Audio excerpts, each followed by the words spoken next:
So welcome everybody. This is our for some background story for some of our new faces. This is a call that we started in July, the week after, I believe, the killing of George Floyd. And we felt that as a community, we needed to do something.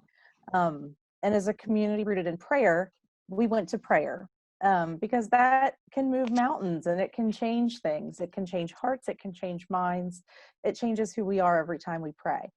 So we've been praying every week and coming together and having great fellowship.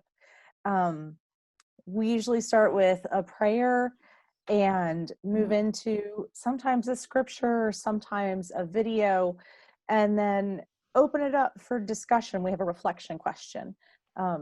So I just want to thank everyone for coming and invite you into this community of sharing and praying and really trying to love one another. So tonight's prayer is brought to you by students. We had students plan it. It's our Lions for Life group, which is a full dignity of life, full spectrum of life, womb to tomb care for humanity group. And this is one of the things that they think is very important. So without further ado, I'm going to open up the opening prayer to Emily and Renisha. So this prayer is actually a tribal prayer, so it might sound a little bit different than you're used to, but I still think it has a great message. All right, so in the name of the Father, and the Son, and the Holy Spirit, amen. O great Spirit, whose voice I hear in the woods, and whose breath gives life to all the world, hear me. I need your strength and wisdom. Let me walk in beauty, and make my eyes ever hold the red and purple sunset. Make my hands respect the things you have made, and my ears sharp to hear your voice. Make me wise so that I may understand the things you have taught my people. Let me learn the lessons you have hidden in every leaf and rock. Help me remain calm and strong in the face of all that come towards me. Help me find compassion without empathy overwhelming me. I seek strength not to be greater than my brother, but to fight my greatest enemy, myself. Make me always ready to come to you with clean hands and straight eyes, so when light fades at the fading sunset, my spirit may come to you without shame. Amen. Amen. So before we get into the video, I want to plant this seed in your head for thought.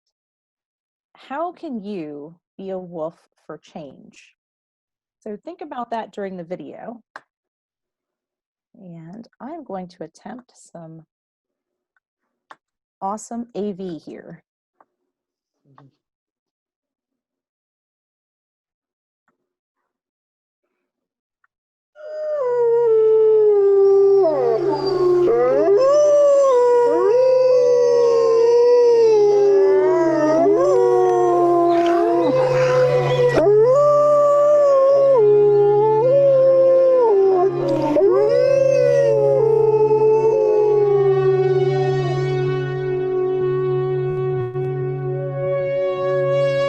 One of the most exciting scientific findings of the past half-century has been the discovery of widespread trophic cascades. A trophic cascade is an ecological process which starts at the top of the food chain and tumbles all the way down to the bottom.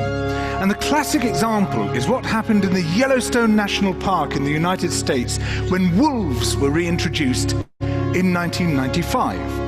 Now, we all know that wolves kill various species of animals, but perhaps we're slightly less aware that they give life to many others.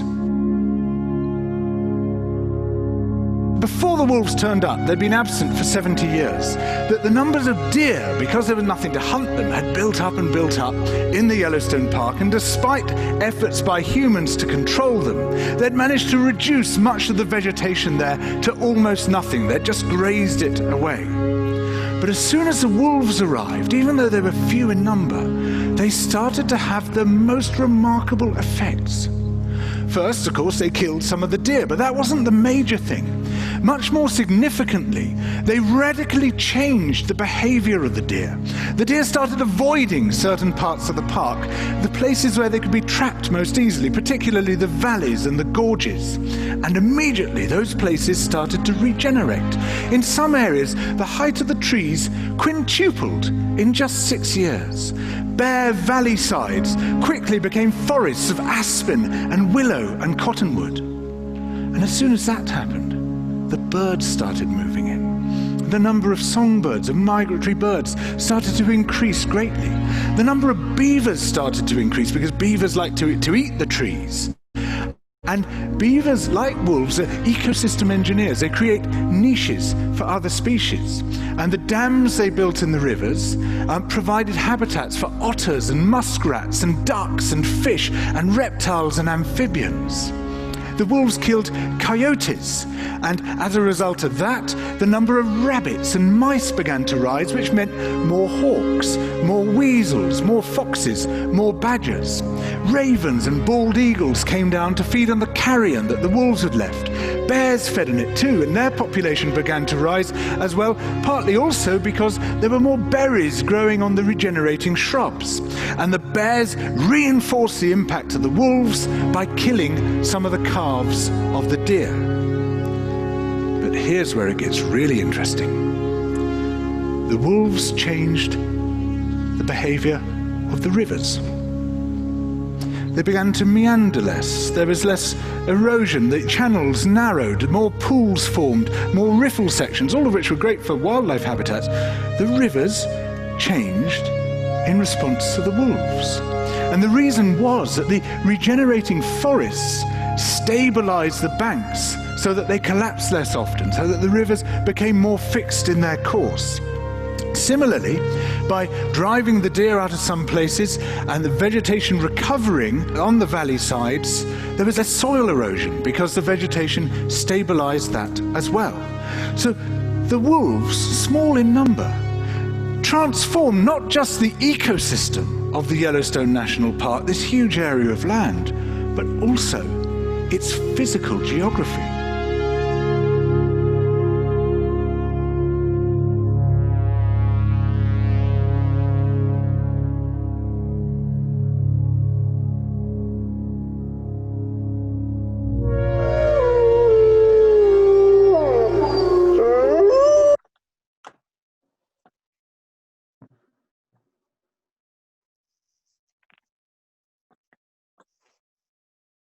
So you might wonder how a pack of wolves being released in Yellowstone is connected to racism.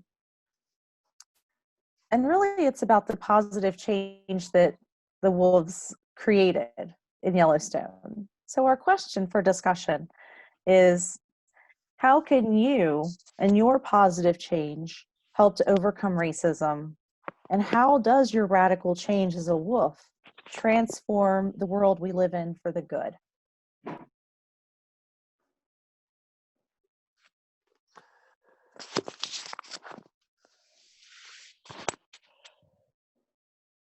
Lost the video. I'll type the questions into the chat also so that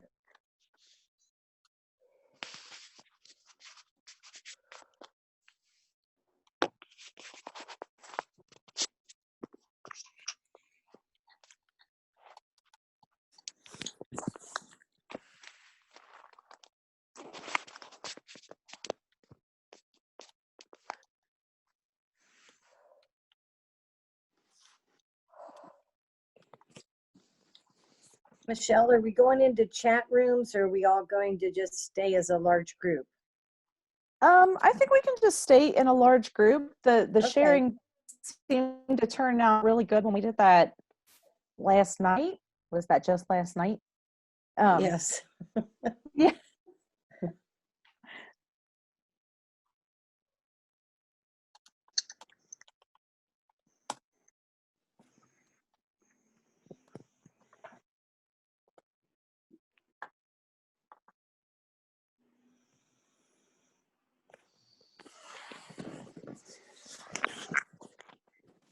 So I think I'll jump in here.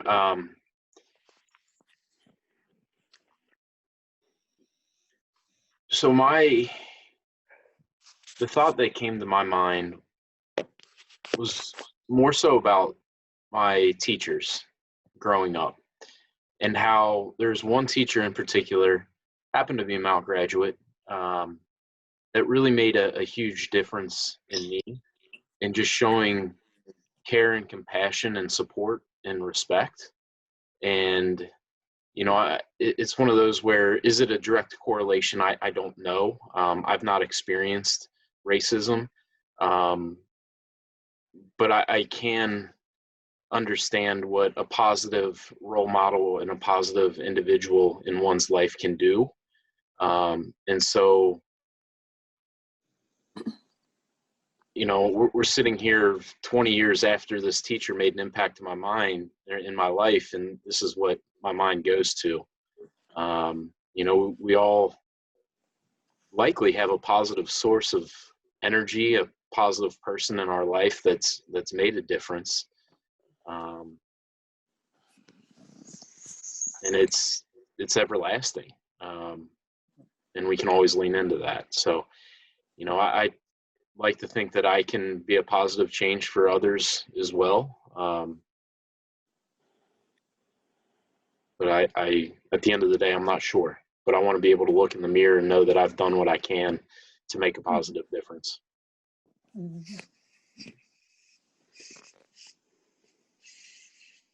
think for me, I think it's just like being able to do like the little things. So like the video like talked about doing like the wolves, like their impact it wasn't like it was super big, but what they actually did was very small. So like what I mean by that, maybe like smiling to someone, that might be very small to me, but it might affect a larger picture at the end of the day. I think it's Would kind of agree hard to. with David about that. So you probably have positive energy and you also have negative energy, and both are contagious. So like, if we actually choose to use negative energy and use that energy to fight against racism, then it's going to do nothing but fuel the fire. But if we can use our positive energy and like, since positive energy is contagious, we can spread it from person to person, and we can get people to, change their mind or look at the world in a different way.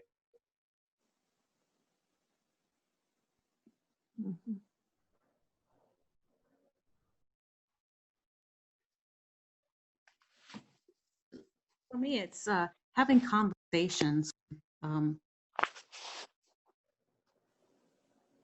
who are not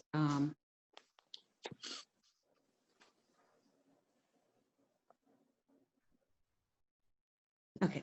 For me, it's being willing to have conversations with people that aren't Caucasian, willing to understand their stories and asking them questions, and understanding what really white privilege is. And I think I haven't understood that all of my life. And sometimes it's having conversations with, I have a 28 and 31-year-old. Sometimes just, and they're Caucasian men, but they have a lot more friends that are of a different ethnicity. And then my daughter-in-law is from India, and having gone to India and listening to her talk about racism that she has experienced herself has opened my eyes. But I think having the conversation and willing to have people come over that are of different ethnicities and being open to their stories.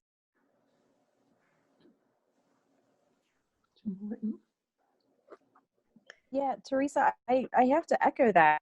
In that, my hope is that kind of like when you touch the water, it ripples out. That conversation is the beginning of that ripple that changes me and changes who I'm talking to, and that we can come together and understand one another.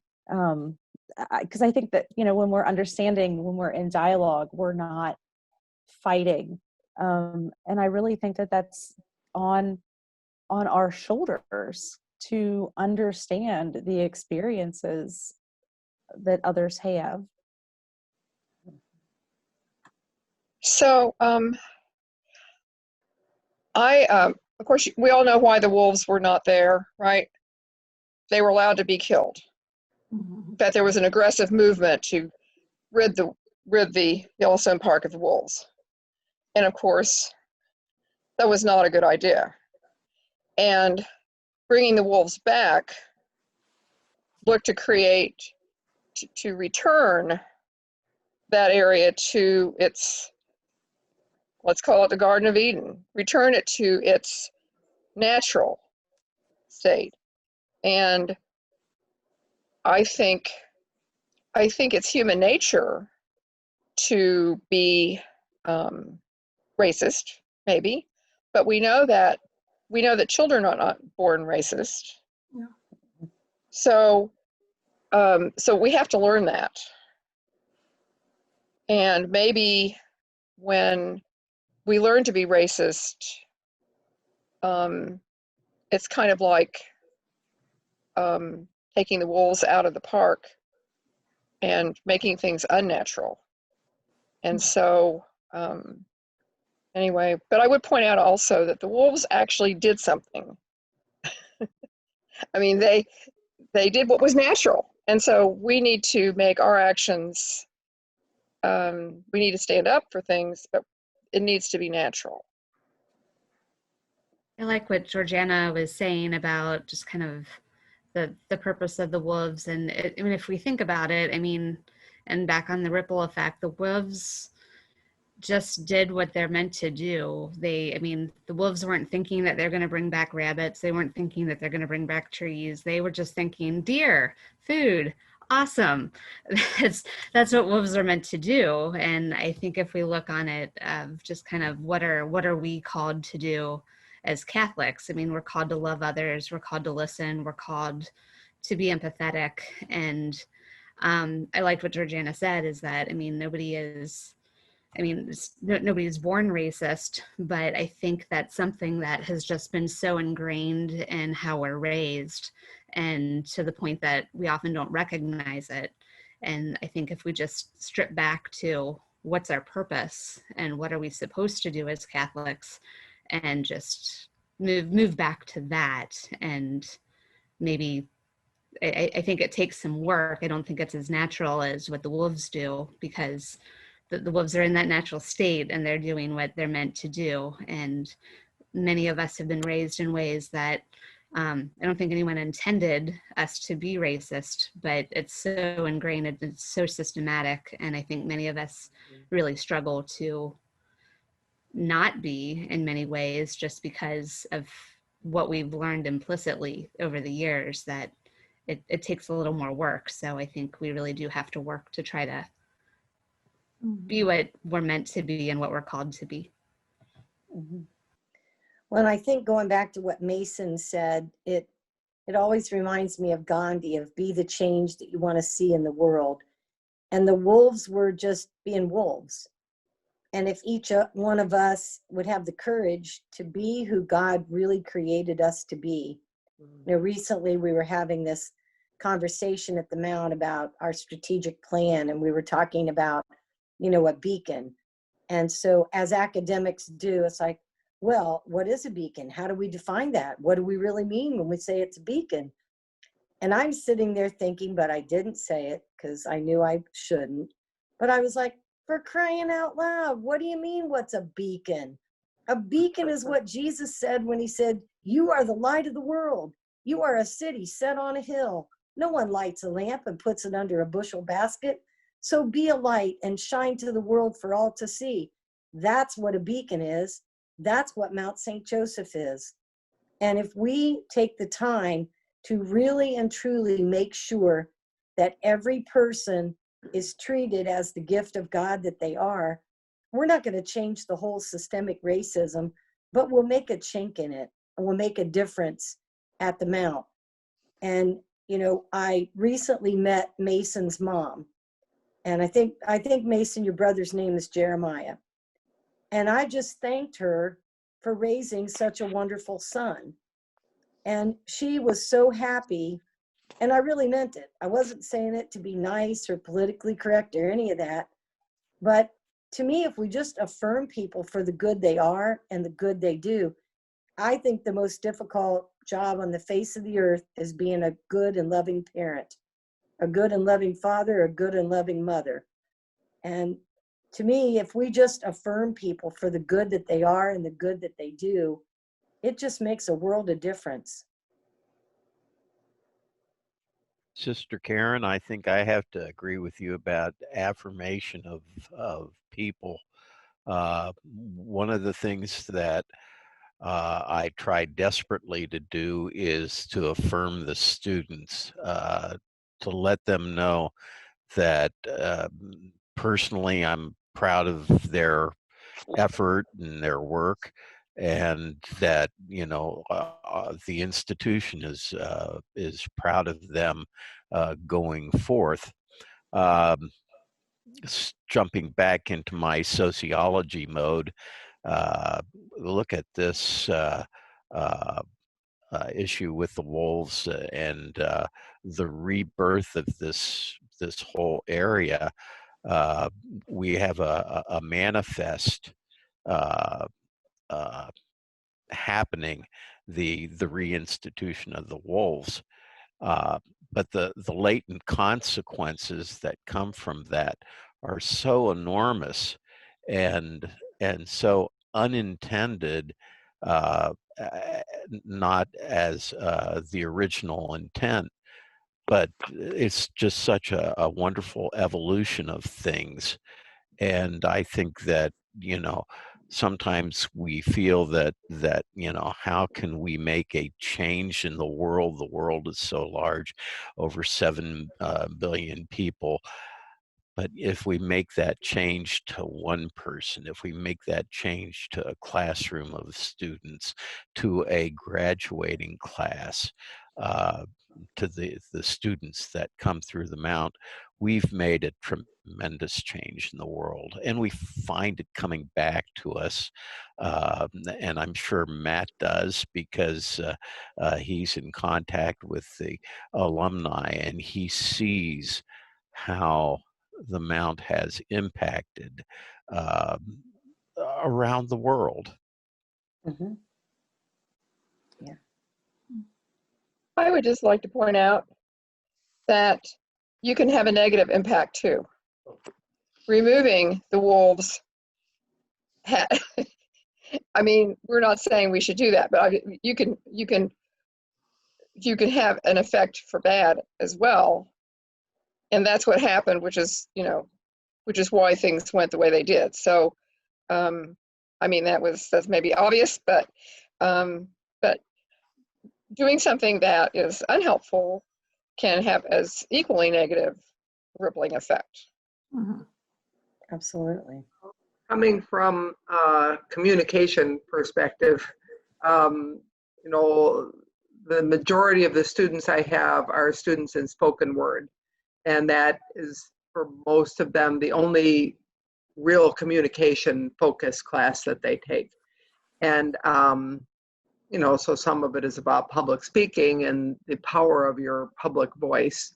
But a lot of the course is about what I really hope for students to get is to become more reflective and intentional and conscious about the consequences of their everyday communication. And that, like you said, Georgiana, for good or for ill,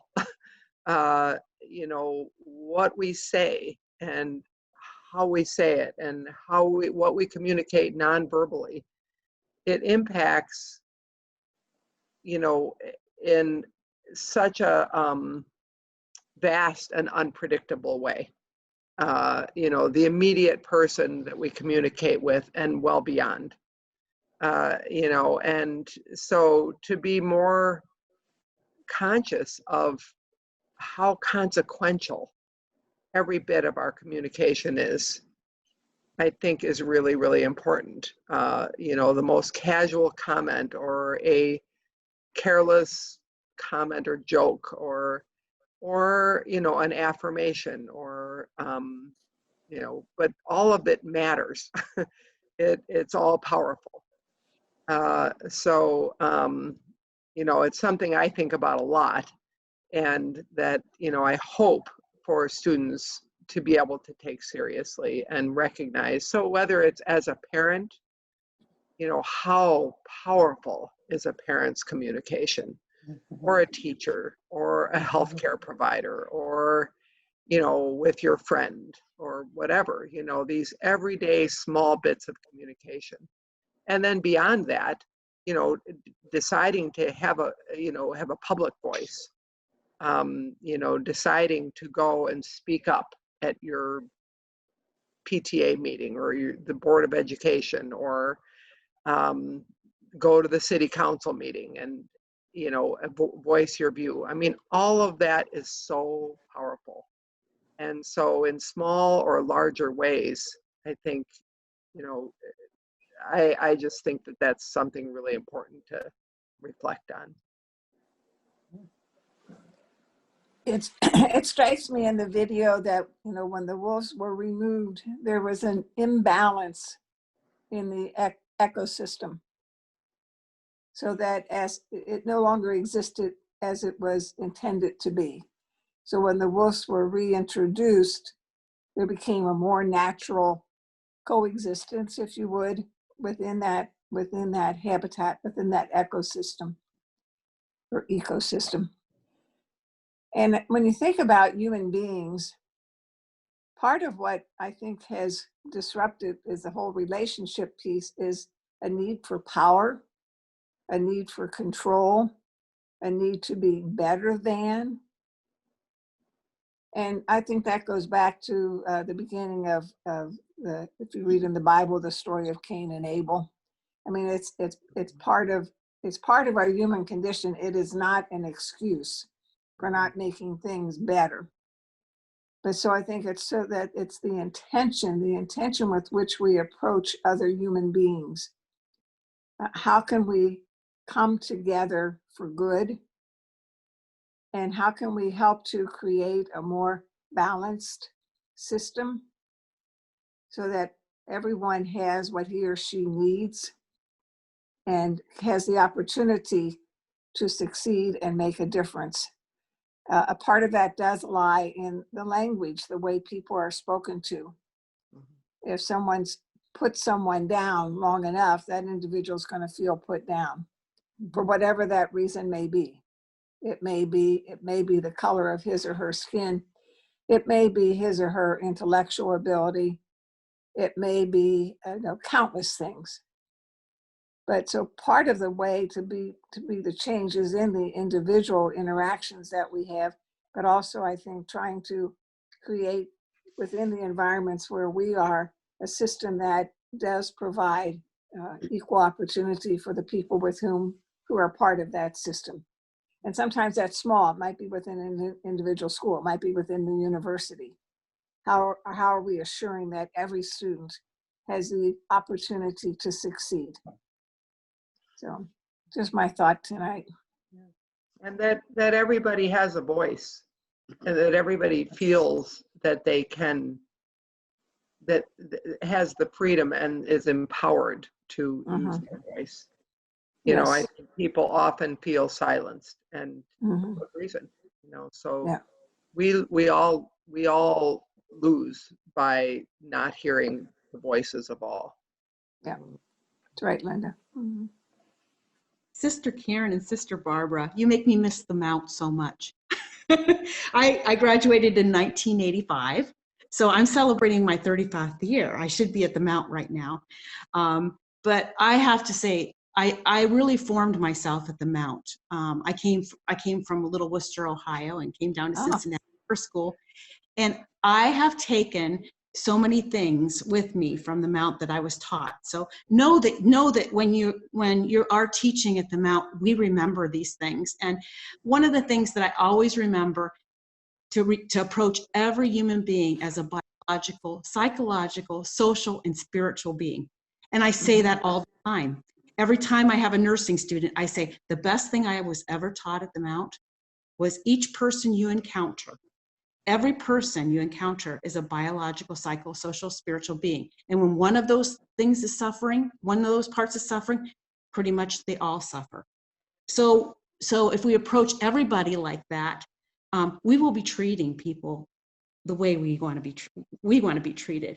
And the Mount also gave me a voice. Oh, wow, it really gave me a voice. And it told me I was responsible for that voice. And I can empower other people. So I'm hearing these same messages and I'm just smiling and tears in my eyes at the same time, because you guys are saying the same things that I tell all the nursing students that I take around to follow me. I've been at Cleveland Clinic for 25 years. Wow. And I'm an OB nurse. But I can't tell you, those words you said were very, very important. Yeah. Thank you. Well, I was thinking too about wolves. And if someone's a biology major, and I'm sure Bernadette, you know a lot more about this. So if I'm saying it wrong, please correct me. But, wolves are communal animals. They live together, and without the pack, the wolf really suffers. And so I think too that it's true of us as human beings. We long for community. We long to make connections. And, Jesus wasn't off on his own doing his own thing. Jesus worked with a group of people, the disciples, and they followed him. And so when we're looking at who we are and who we are becoming, because none of us are finished yet. And, Bernadette and Barbara, I use you as examples frequently. How many times has your presence impacted our students, that you take the time, and you graduated from the Mount in 1960 and in 1967, and you take the time to be present to our students and listen to them. And it makes a difference, just your presence. And I think that's true of everyone. Like, I've taken pictures of everyone, and then I went through the participants and take pictures, because even if you're on here and you don't say a word, you being here matters.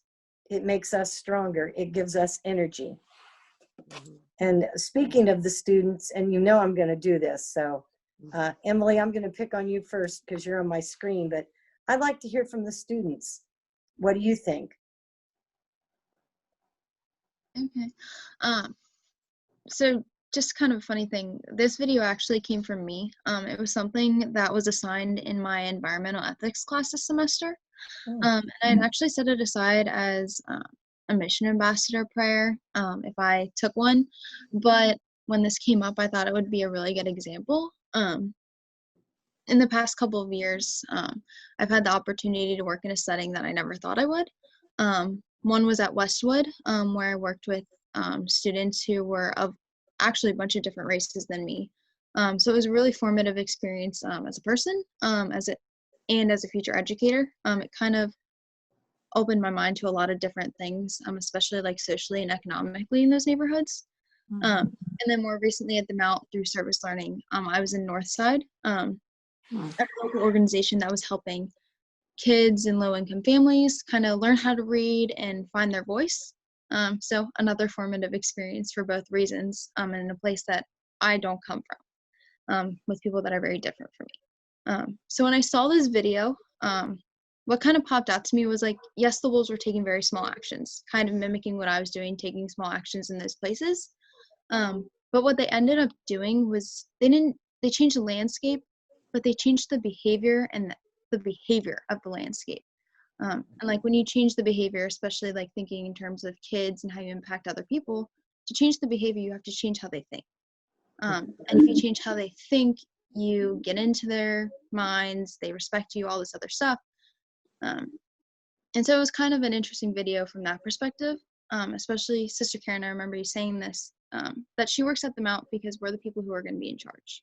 We're going to be the people in the future making those decisions. And she feels it's her mission to educate us to make those decisions to the best of our abilities.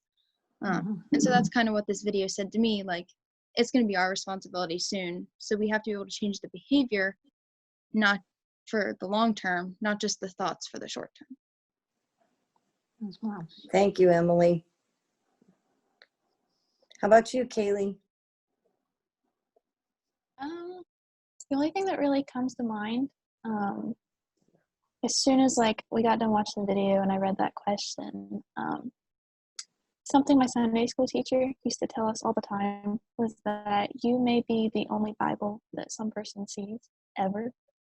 And I think that echoes back to the positive, negative energy. You know, something as little as a smile, a kind word can lead someone in a completely different direction, and that could lead them to do something. Like my smile could cause them to smile to someone else, and that changes their day. So I didn't directly change anybody's, I don't know, day or whatever, but I still had that impact, and there was the ripple effect. And I guess that does go back to what Emily said about changing the world around you, even if it is in small steps. Yeah. Excellent. Thank you. Let me see. Renisha, how about you?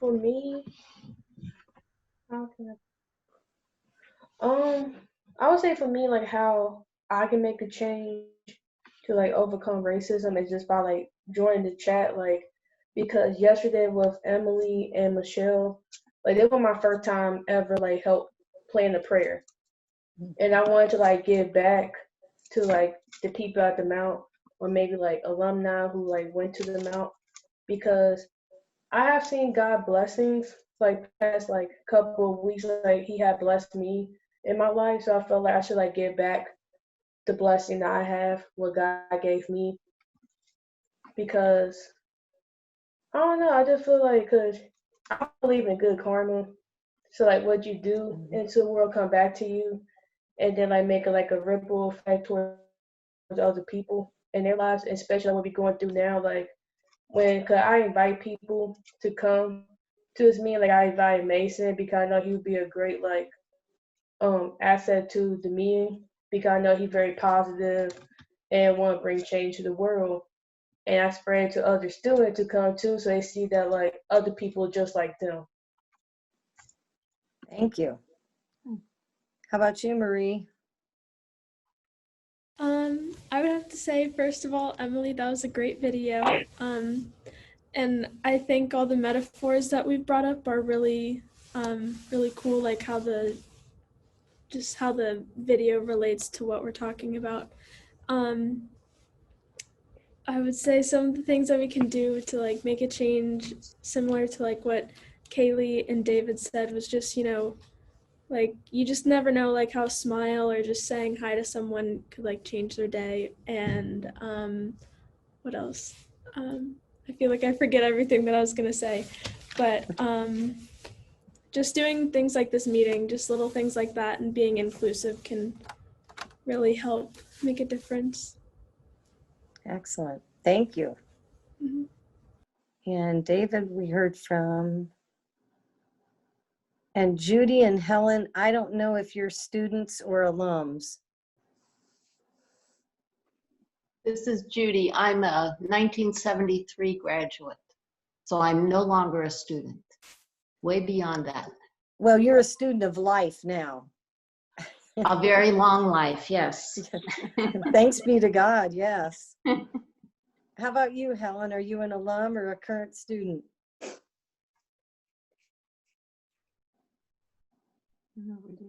Oh, okay. Well, we lost Helen. Okay. So Yellowstone is one of my most favorite spots. It's really just a beautiful national park. So it was, you know, that was just like, oh, I want to go there when I see that film. But anyway, the start of it though, the howling wolf was a little unnerving and disconcerting. And in some ways I kind of, well, I liken that to the death of George Floyd. It's like this call to action. You can no longer sit there and be the observer. You know, so we each take our little steps and there will be transformation. But it was like, you can't, you know, it's like we can't deny anymore that everything's fine and everything's cool. And for each of us, it might be, for me, it's opening my eyes and opening my ears to learn more and to say, where, systemic racism, where does it exist? It's like it was so in front of everyone. And one of my concerns continues to be that with elections and a lot of other COVID and everything else going on, that we're going to lose the message. And so I hope that for each of us, we continue to talk to one another, to learn one another's stories, to educate ourselves. And, I don't know what the next steps are going to be or what the big steps are going to be or what it's going to look like, but I continue to believe we're going to be in a better place if our hearts and minds are in the right place. I think you're right. And one of the things that I really learned from Rayshawn Eastman, he's our Chief Diversity and Inclusion Officer, and he's an alum of the Mount as well.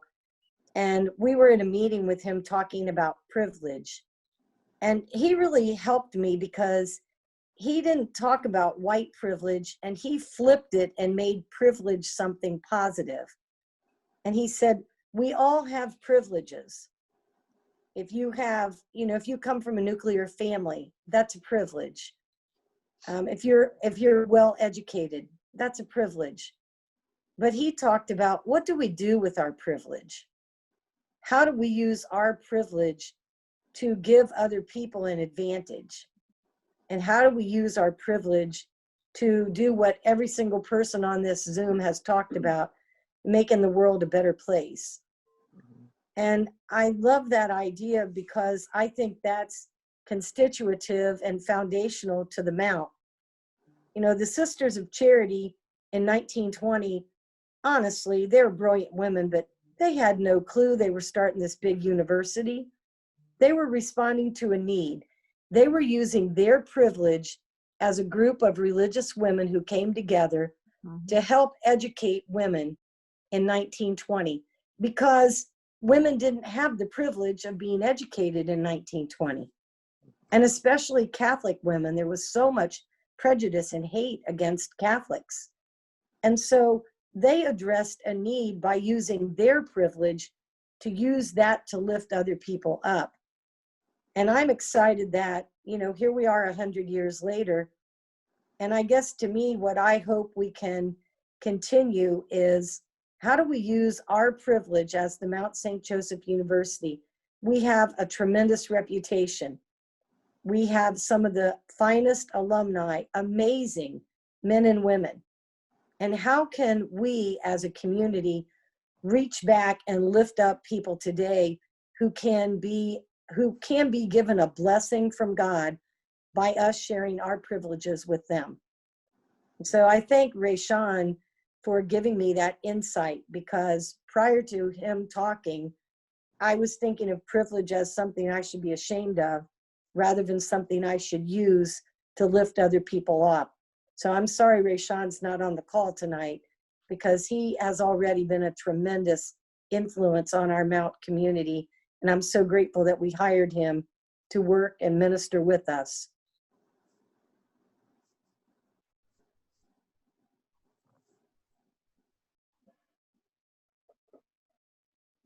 Sister Karen, I'm going to take up on that word you use, privilege, because I think that is where my inspiration came from. When I first came to the Mount, I arrived in August of 1963 and had no idea what homecoming was. Had never heard of football or homecoming or anything like that. And I guess there was this thing going on between UC and Xavier, the homecoming game that played. And the quarterback, which I didn't know what quarterback meant, but the quarterback at Xavier University was an Afro-American kid, young man. And the Mount, in my class of 63, there were 7 foreign students. And they took a picture of the 7 foreign students around a globe that was in Seton Lobby.